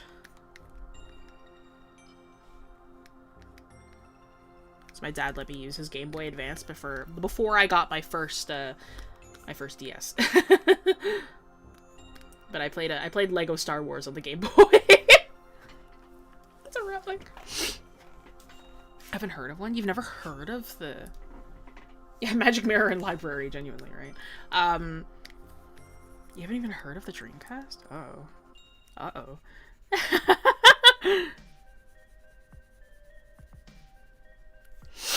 My dad still has his Sega Genesis. He plays various games on that still.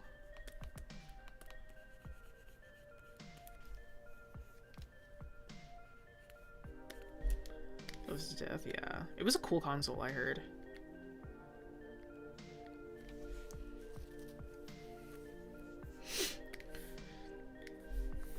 Ooh, leaf green on the GBA. I'm, again, going to hurt some of you. My first ever Pokemon game was Pokemon Black and White. So Gen 5. I was around when earlier ones came out, but I didn't play any of them until Generation 5, like on the DS.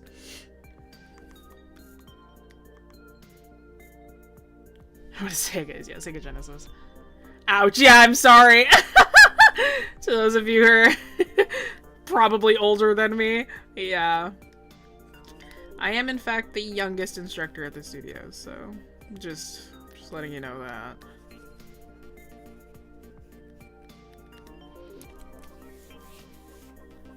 Remember Atari consoles very fondly? Oof, yeah. For me.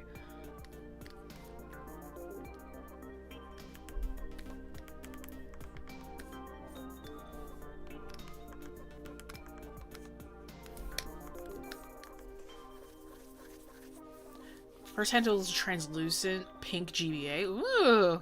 You're the youngest to win Canvas? I am. I am the youngest. I'm the youngest instructor here. All of them are older than me. I've been the youngest for the past, like, 6 years, so...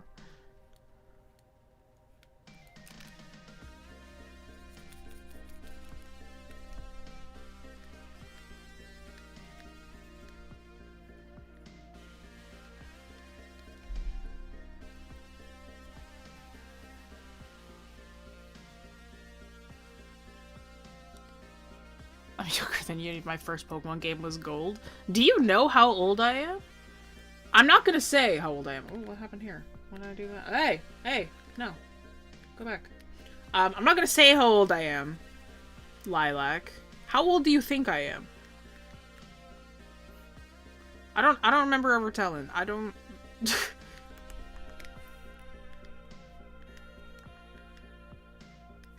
This is like, even I'm younger than you and my first game was Gold. I'm like, Gold? Hi. Gold came out in the 90s, didn't it?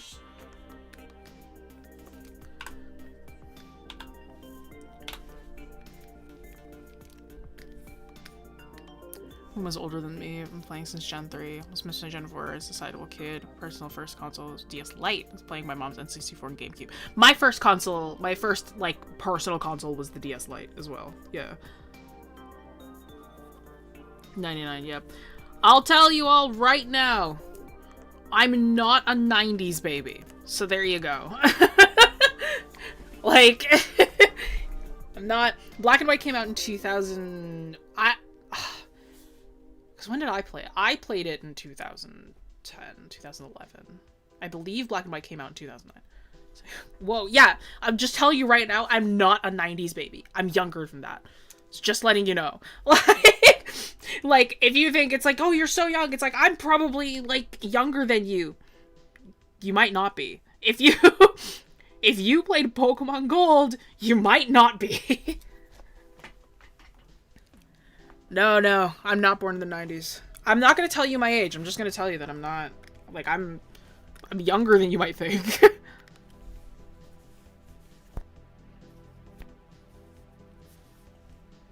Yeah, no. Nah, I wasn't born in the 90s. No, I'm younger than that. It's like, that's all I'll say. It's not impossible to find my age. Like, realistically, it's around. But, like, I just don't want to say it on stream.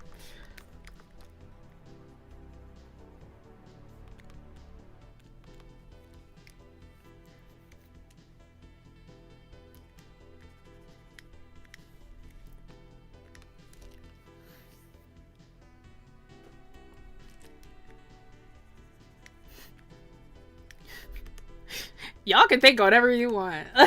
However old you think you want me to be. Some of these ages in here are funny, though. Trying to get into drawing faces, but they're pretty hard. Any tips? Look up the Loomis method. You might have a better time with that. You thought I was in my 30s? No. No, not in my 30s. I'm not even close to my 30s. No. The Loomis method, yeah. No, I'm not in my 30s.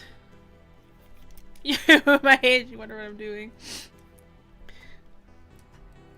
No, it's alright. I think everybody's allowed to enjoy art. Everybody's allowed to enjoy the process of art and to hang out. My oldest student that I've ever had was like in their 50s, so like that's fine. Everybody's allowed to partake in the arts.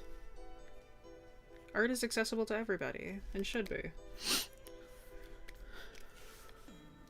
I know 30s isn't the end, but I'm just like, well, you're not. It's not. I'm not 30s. Why did you think I was in my 30s? I'm mostly just curious. What made you think I was in my 30s?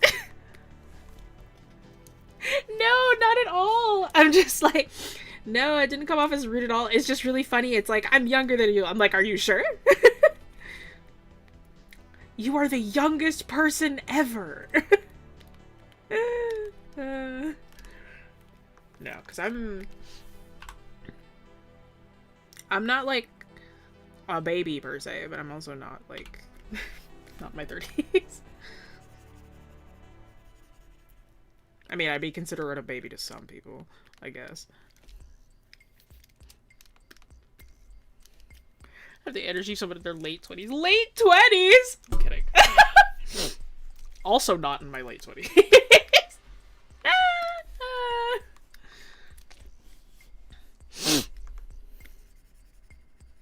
Hey, you know what? Green, like, if you, I mean, they got a contest running right now. If you win, you could win a tablet.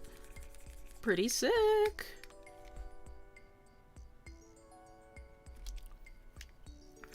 When you draw on it, does it feel matte? That's a great question. I actually don't know. I don't own an XPPen. I use a Wacom.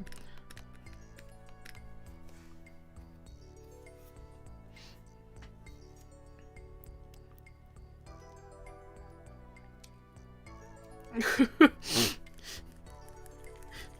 old soul? What does that mean? Be sobbing, crying. No, I'm okay. I'm fine. I'm so fine right now. Ah, I miss Kingsley. I miss this guy.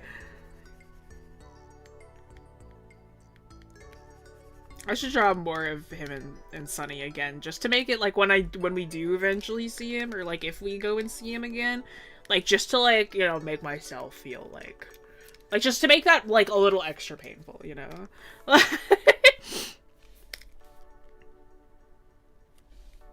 forgot his glove here.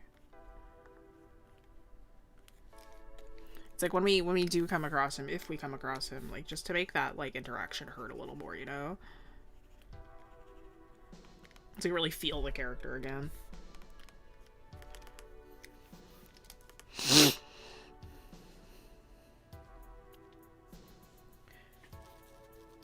Miss my XPPen. I'm at the same fate as my 3DS. Oh, I've met many people at the studio use XPPens. I'm just not one of them.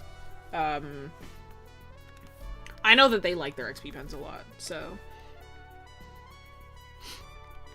I'm just very used to my little Wacom. I like having my buttons and I like the way that it feels. I have an older Wacom too, so it's like it's older and it's like used. But she is a tank. She's still around with us.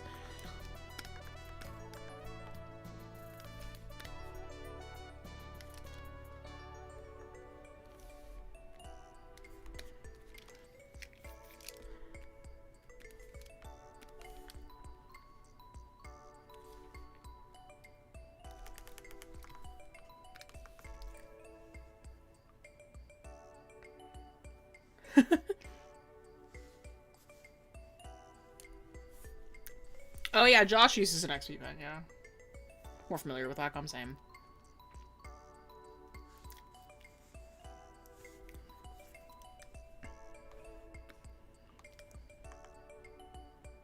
Yeah, XPPen is the same, like, it's a tablet company as well.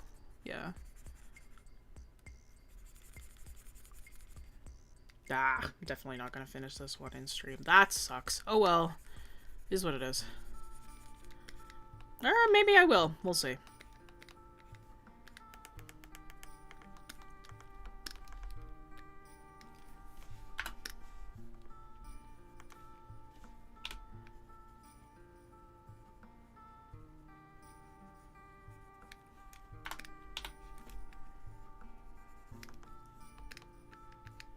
Sorry, don't mind me as I lock in for a second.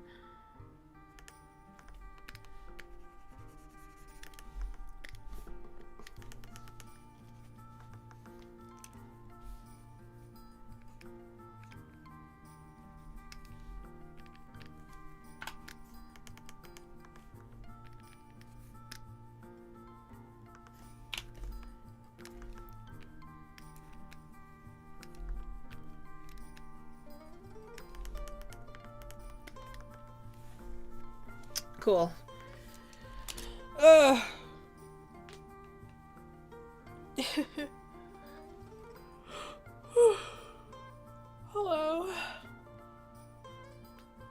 I had a Wacom when it was literally the only brand on the market for tablets. True. That's when I got my first Wacom too. It's given to me by my father. Don't mind me like stretching really quickly. Okay. And I have to think about how I'm gonna approach the color on this background, because realistically I don't know. Okay, let's do this really quickly.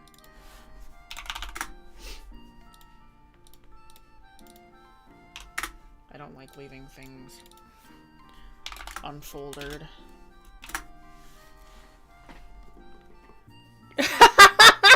Jesse's dad is such a boss mob in an MMO. That's crazy. That's really funny.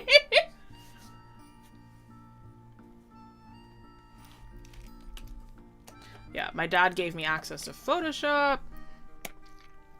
He gave me my first tablet. He got me into drawing. And he got me my tattoo apprenticeship. So, truly, I owe a lot to my father.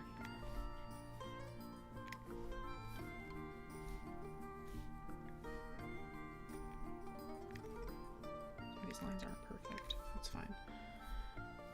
Another speed up tool for you all. Oops, no, this should be here. My fault. It's here. Yeah.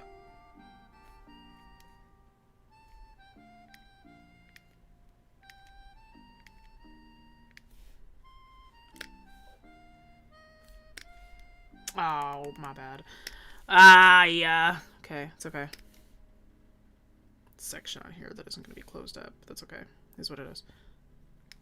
I can just add that back in. Yeah, it's up there.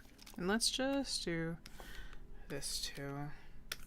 Marvelous. Okay, cool. Dropping rares like nobody's business.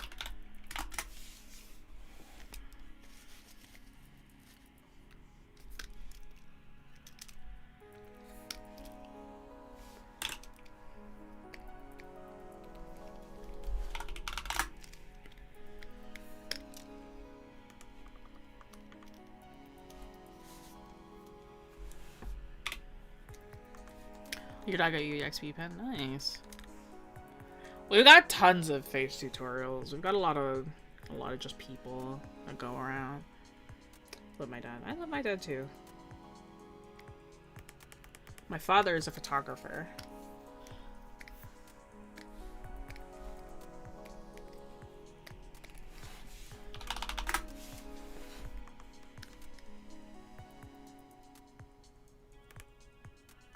My sister got me my first and only tablet, a Huion. My best friend used to use a Huion.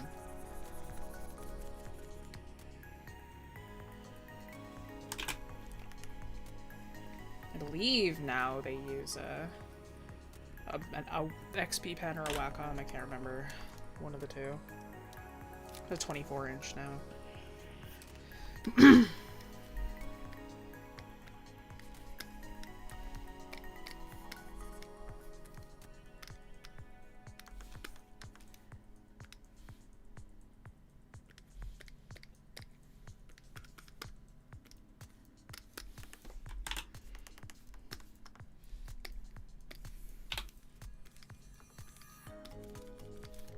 Right, so I've got the carpet going on this side, so the carpet's being reflected in here, kind of thing, you know? Do photography too, ground and drone photos. Oh, fun! My dad does film. My dad does both film and digital.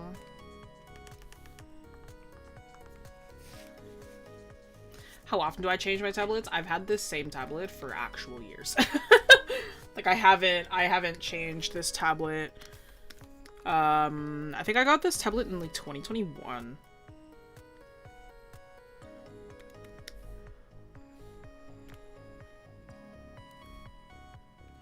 I very much have the if it ain't broke philosophy, so I don't really have a need to change my tablets much.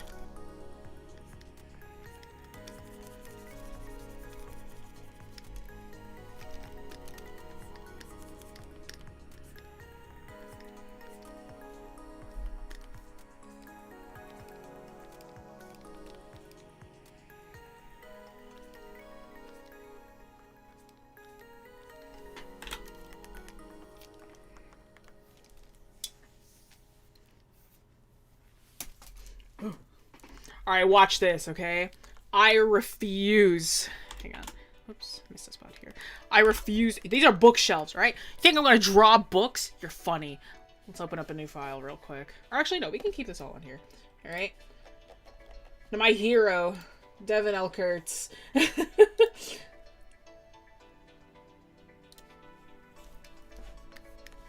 Has these things called book brushes.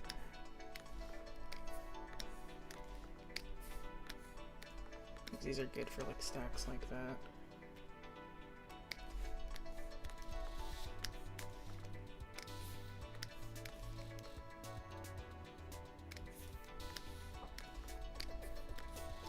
There we go. That's the one. You think I'm gonna You think I'm about to draw books? You're funny, bro. Okay, wait. This is about this size? A little bigger than that, I think. Alright. Bathroom tile brush. Book brush. Exactly. We're gonna chart the huge shitter a lot more to give it more variety. Let's turn that a bit higher. What's that? That's nice. That's nice. Actually, let's keep the brightness jitter down. Actually, let's just change the saturate. No.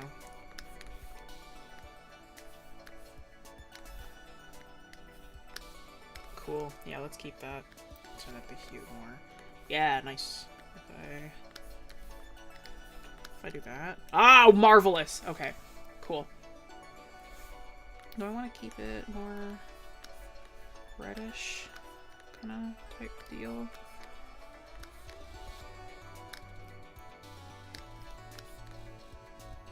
Yeah, let's go with that.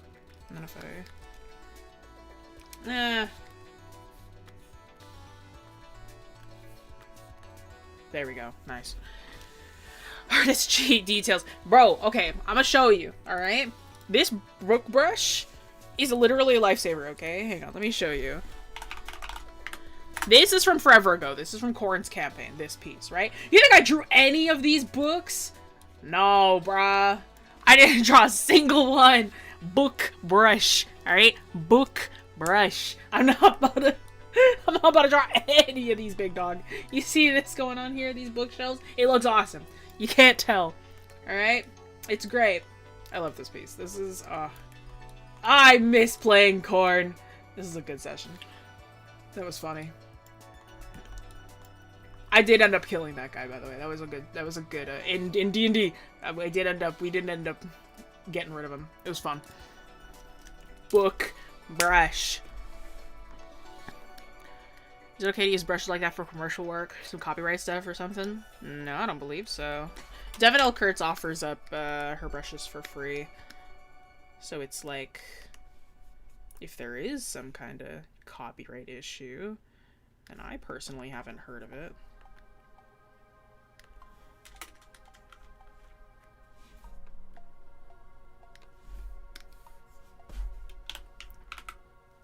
Alright, watch this, right? Book brush. Okay, we have this.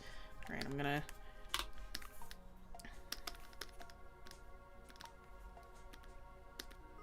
Stop it! I know! Okay. If I was to take this guy, right? We can't just have the same looking ones every time, right? That's gonna be kind of boring. It's gonna be kind of lame, right? We don't want the same... We don't want the same books every time. So watch this. We take this. Check that out, huh? Now, it's a different set of books.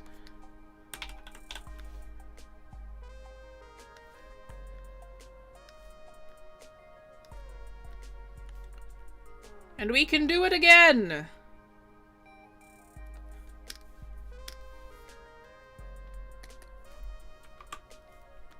Just hue shift it. And it's a different set of books. Easy peasy. Book brush. Alright, book brush.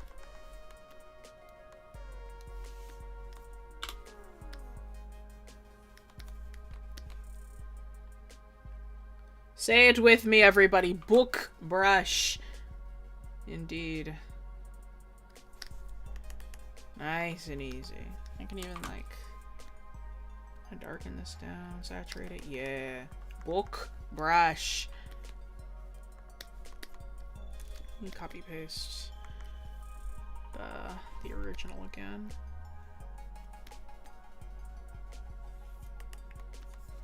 All hail the book brush, indeed. This one could probably go here. Yeah.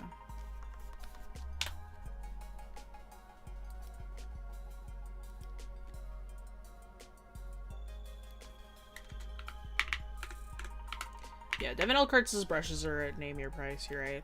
I always tend to pay like a couple bucks because I feel bad taking them for free, but they are technically free. Like, if you don't pay for them, they're technically free. Thank you, Kay. Kay Meister, my DM, everybody. The one who has picked Kingsley's doomed fate. Everybody point at him.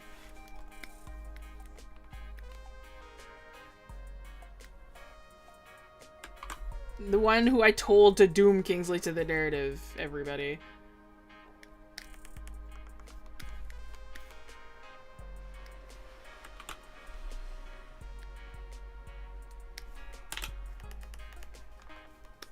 Book brush. Banger. Let's go. I can just clean that up a little bit.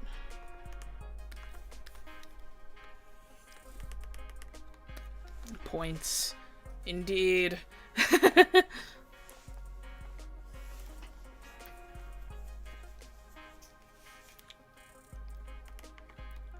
only brushes I've ever had a problem with are scale brushes. Oh!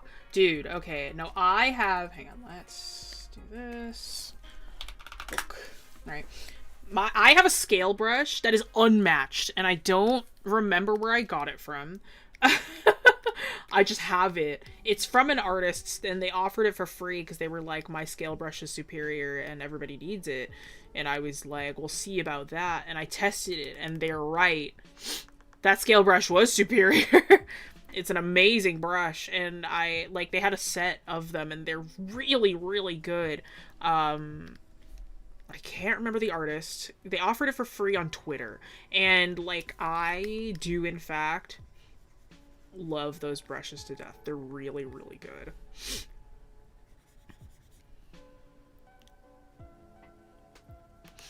Let me know if it's CSP or Procreate. Neither. It's Photoshop. But the best part about Photoshop brushes is they work with everything. So, they work with both Procreate and CSP. So, if I grab those for you, let me just show you. Alright, let's say that I wanted kind of like a blue dragon. Let me just fill this in real quick. Right? This blue sucks. Like, let's pick that one. Nice. If we go with, like, this, let's say... Where's my scale brush? There it is. Right? It's like if I pick a larger, like... Check that out, huh? It's nice. They're really, really nice, and they can get smaller and smaller as well. It just has this nice kind of like scaled texture. There's a huge one as well. Tiny, tiny scales like this. It's nice for like small highlighted details, which is really, really good. They have ones for leg scales as well. It's like they've got like these kind of like leg ones. How long am I streaming? Another like 12 minutes. There's like details, random scale pattern. There's this stuff as well. There's that. There's this. This. I don't use these ones, but they exist on here too. This one. Like, you can warp them and whatnot. Blah, blah, blah. This one is really cool. But these are nice scale brushes. Like, they're really good. And the random scatter with this one too, which is kind of fun. Ooh. Sorry. I didn't realize how this brush looked. I could use this for other things. I could use this for snow. That could be fun. Yeah, this too. This one's cool. But yeah, no, these brushes are nice. I tend to stick with, like, these upper ones, though, because I tend to like to do my own sort of scale patterning by hand. But it's really good. They're really nice brushes. Yeah, I got another, like, 10 minutes. I'm probably gonna... I might finish this one off screen, realistically. Like, I didn't think I was gonna finish this one on camera, honestly.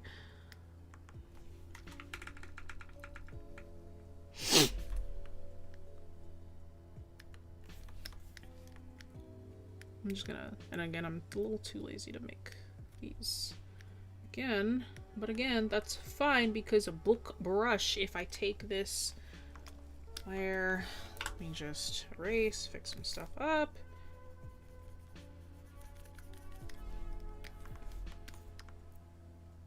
That should be good. Thank you, Joe, for the $10. I appreciate you. You take this bad boy, you just whoop. Easy. That's marvelous. And you got a whole set of different colors. Easy peasy. You check that out. Book brush. Alright? Book brush. We love a good book brush. Alright, and then I can take this again. And let's put that down here. I'm just gonna have to make it smaller is all. Easy peasy, easy peasy, easy peasy. I don't have to think about it that much. Oh, these shelves are kind of crazy. Hang on, I kind of gotta do this one by hand, I think. I have to copy paste by hand. Oh, gross! I have to copy paste by hand. It's no problem. Yeah, appreciation all around.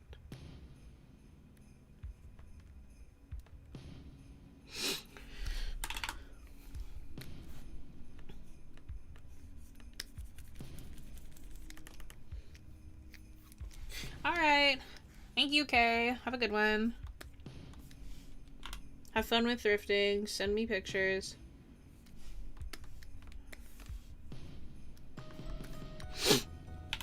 Nope. Yeah, probably not gonna be able to finish this one on stream. I'll probably finish it off stream. We'll see.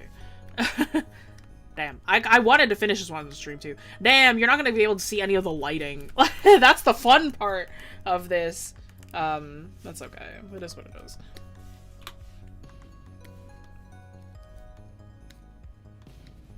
This one's kind of small. Take this shelf. Yeah, it's okay. I'll like... you know what I could do? Kevin, a thing that we could do, if I do this off stream, I'll like record it and release it to members. How about that? So then if you want to see the recording for how this is done, I'll give that to members. Everybody will get to see the final JPEG, but yeah, I'm down with that. But if you want to see the final recording for this one, I'll record my process for the end of this. So you can see the lighting and stuff. That you're going to have to become a member for. So, how about that? Let's do that.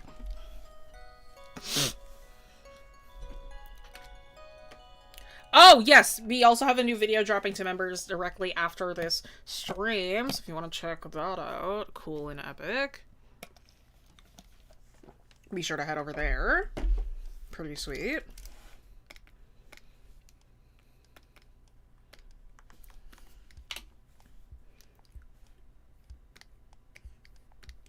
Okay.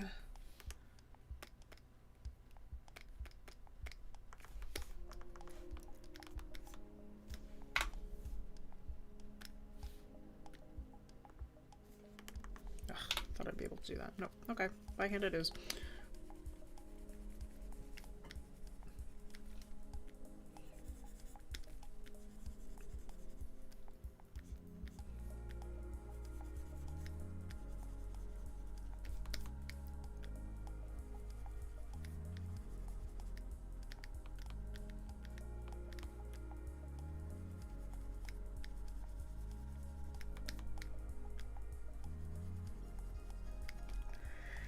Gonna be announced in Discord, or is it Patreon? Neither. So, well, it'll be on the Discord. You'll be able to, if you want to see the final JPEGs from stream, like if you want to see like the final illustrations, those are always gonna be on Discord. The actual recording will also be posted on Discord. That's just gonna be easier for me. So yeah, that'll be posted to the members chat for those who want it. Want to see that extra exclusive. It's gonna have like no audio. It's literally just gonna be my process. So if you're interested in that, hey, membership.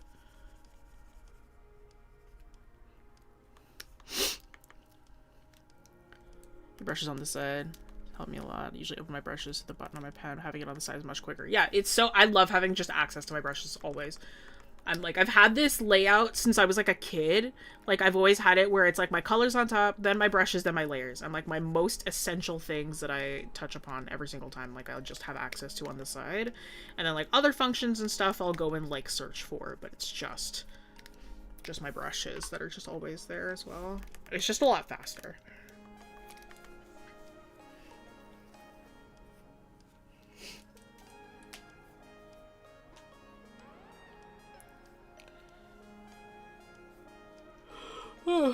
Yeah, every level of a member gets access to members chat. So even if you are like a $2 patron or whatever what is our cheapest on Patreon? Whatever our cheapest patron tier is, It's like you will still have access to members' chats and whatnot. But if you want access to other things, that is going to have to be... There are like different tiers for that. But yeah, any tier will have access to... If you are a member of any kind, join the Discord. You will have access to whenever I post this finished illustration. Which should be in a couple hours, if I had to guess. Like, I am at the shading process now, so it's like it shouldn't take too much longer to do this, realistically.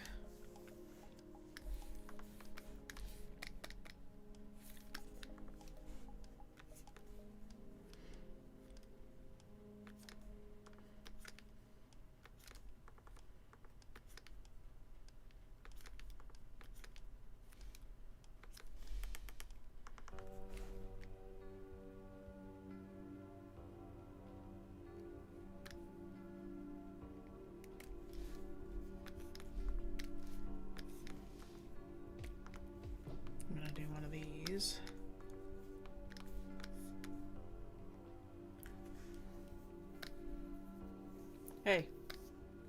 Thank you. What was that?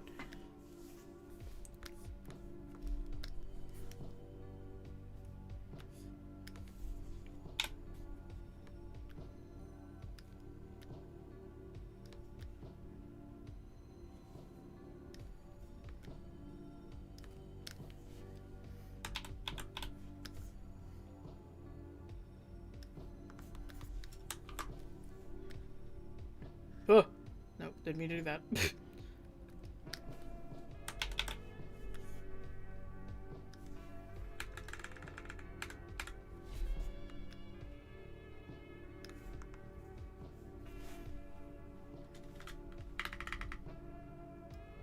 Yeah, don't mind me as I make this distant shelf over here. It's everyone's favorite fruit. You want to know something crazy? I don't like fruit. I apologize.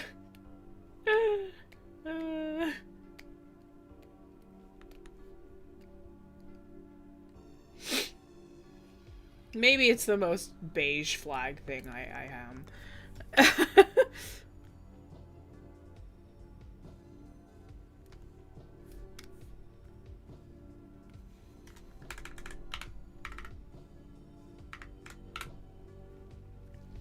Avocados or guava. You know, I do like an avocado. I am allergic, but I don't care. So, so I always eat them anyway, even though they make my mouth itchy.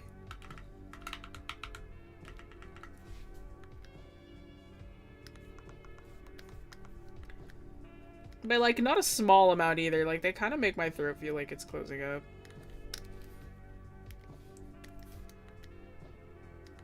Oh my god.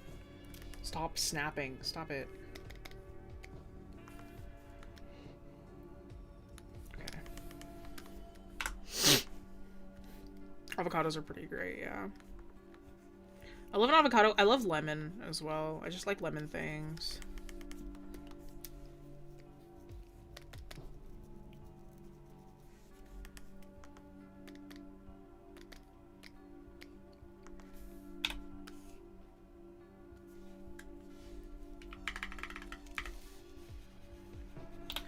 Mango, except I avoid mango, yeah. No, you should avoid the things you're allergic to. Like, that's the correct answer. Me?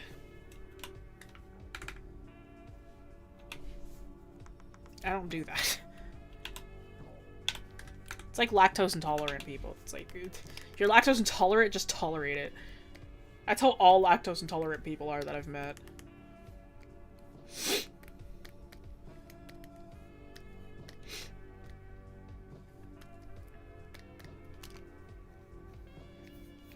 No guacamole for you. I actively eat guacamole all the time.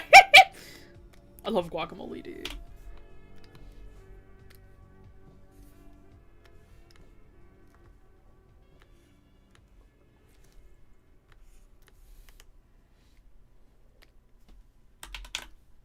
Oh, wrong layer.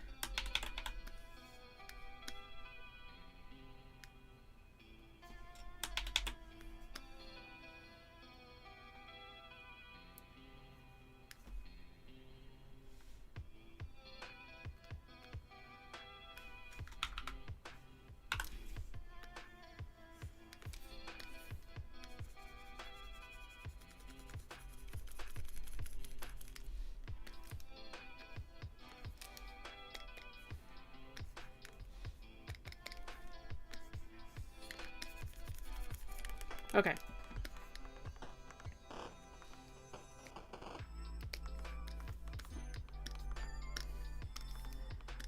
Okay. We got... Yeah, we're done. But give me a moment. I just clean this up a little bit. Then I can just keep working on this afterwards.